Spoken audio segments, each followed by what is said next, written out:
rodei o mundo e eu posso falar, maior que o São Paulo não vai ter.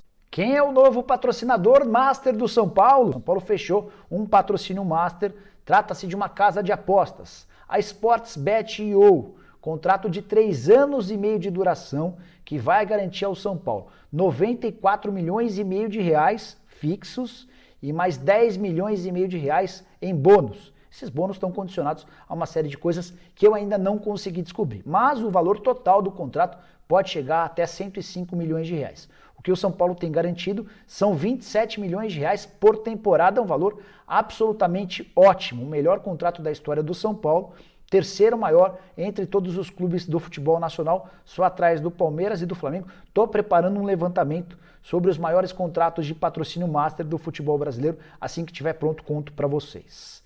Mais detalhes sobre o acordo entre o São Paulo e o Sportsbet.io.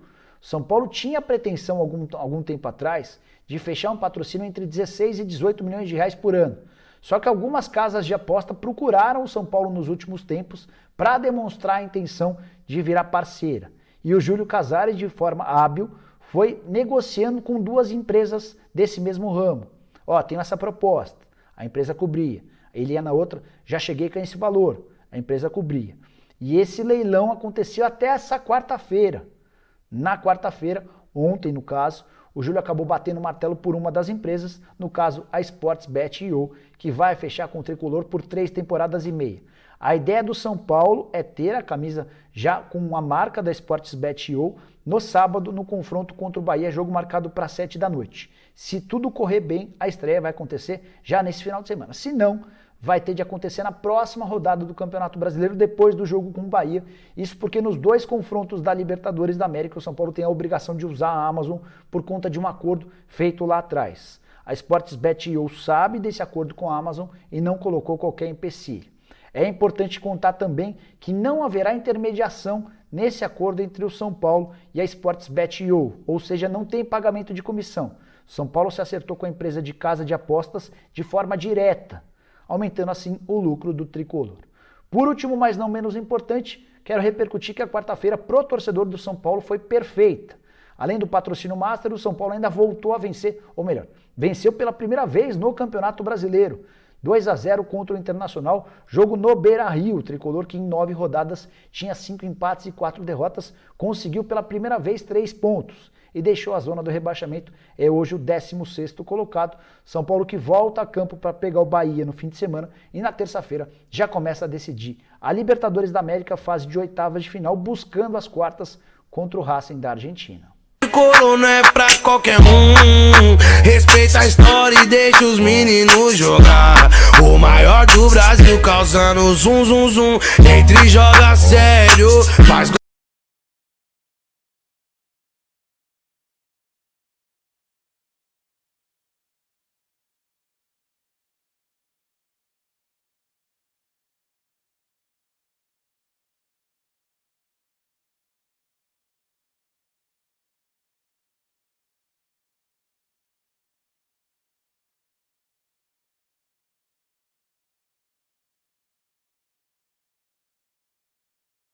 Participar dessa troca de passes com a gente aqui, você já sabe, por meio da hashtag troca de passes, você manda o seu recado, a sua reclamação, a sua cornetada e conversa com a gente aqui sobre os jogos dessa rodada quente do Campeonato Brasileiro.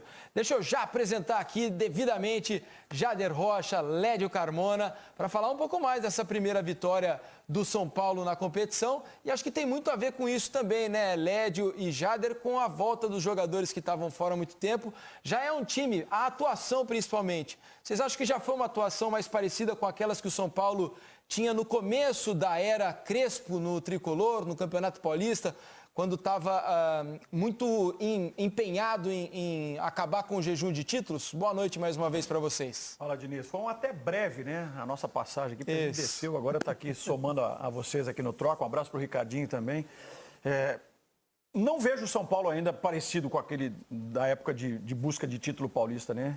É uma tentativa de reconstruir aquilo que funcionou quando do fim da seca, né? Mas ainda está com uma certa distância para esse São Paulo que encantou tanto no Campeonato Estadual, né? A gente percebe que tem uma margem muito grande, né, Lédio, para crescimento desse São Paulo, Mas é um início ainda. Pode ser promissor. A partir desse resultado, e ganhar no Beira-Rio a gente sabe que nunca é fácil, né? Mas ainda é um São Paulo que está nessa reconstrução, está em busca desse caminho. Exatamente. Fala, Felipe, Rafa, Grande LED. Ricardinho, tá com frio, meu garoto? É o seguinte... Curitiba é gelado, né? Deu sinais o São Paulo.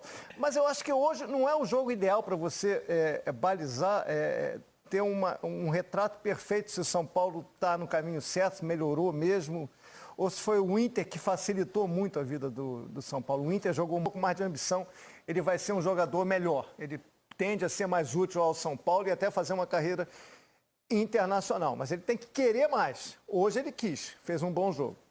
Uma outra coisa que precisa ser abordada também é a quantidade de gols que o Inter está tomando, né? Aliás, a gente tem visto alguns times bem desorganizados no Campeonato Brasileiro nesse começo de competição, até times com bons elencos, né? Mas que não têm conseguido se organizar. O Inter é um desses exemplos. O Inter tomou 16 gols até aqui no campeonato, só um gol a menos do que a Chapecoense, que tem a pior defesa da competição. Já foi a pior defesa, inclusive, do campeonato. Já foi. Hoje é a segunda pior defesa do Campeonato Brasileiro. É muito, né, para os jogadores que o Inter tem ali no setor defensivo, é uma questão de organização ou é uma má fase dos jogadores ali de defesa? Qual é a observação assim que vocês fizeram sobre essa defesa tão vazada do Internacional? As duas coisas, Felipe. Eu acho que é questão de organização, de treino e de má fase. Por exemplo, o Cuesta é o melhor zagueiro do Inter. Ele tem jogado... Hoje ele nem jogou. Suspenso. Ele estava suspenso, mas ele tem jogado muito mal.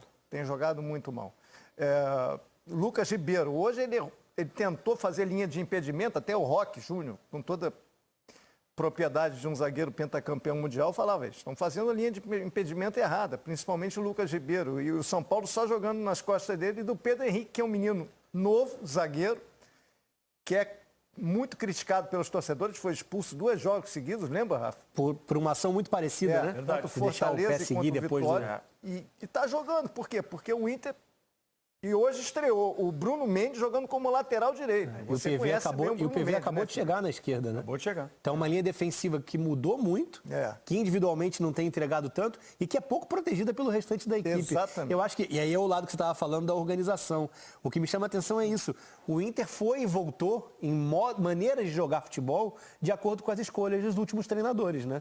E uma hora isso vem de maneira mais clara, né? Cobra uma conta, né? E eu até levantei essa bola hoje na transmissão com o LED e com o Roque. Se a gente, né, para entender o porquê dessa dificuldade, e aí a gente estava analisando os dois, né? Mas claro que direcionando o papo para o Inter, mas essa alternância também faz com que as coisas, né, demorem um pouco a acontecer. Mas é muito por conta do modelo, do sistema adotado ou por conta da pressão, do momento, do resultado que não vem? Agora, por exemplo, a questão das escolhas, né? Que leva o Bruno Mendes aí para o Corinthians, para o Inter agora? Tudo bem, o Aguirre deve saber o que faz, ele é uruguaio, deve conhecer o Bruno Mendes. O Bruno Mendes não estava tão bem no Corinthians, pediu a contratação dele, ele chegou. Hoje tentou usar... Já lança o cara de lateral direito. De lateral direito. Ele chegou a jogar como lateral na seleção, né? No Sub-20. Jogou no Corinthians também de lateral várias vezes. Sim. Mas nunca foi aquela. Nunca foi aquela ilusão nem como zagueiro, né? Então. O Aguirre se não fosse o Aguirre, um uruguaio que conhece muito bem o Bruno Mendes, eu não entenderia a contratação. Mas como ele é uruguaio, ele deve saber o que está fazendo. E o mercado que está chegando com 34 anos, vai fazer uma zaga veterana, com o Cuesta. Sempre foi um bom jogador, mas sempre foi lateral, né? Muito mais lateral.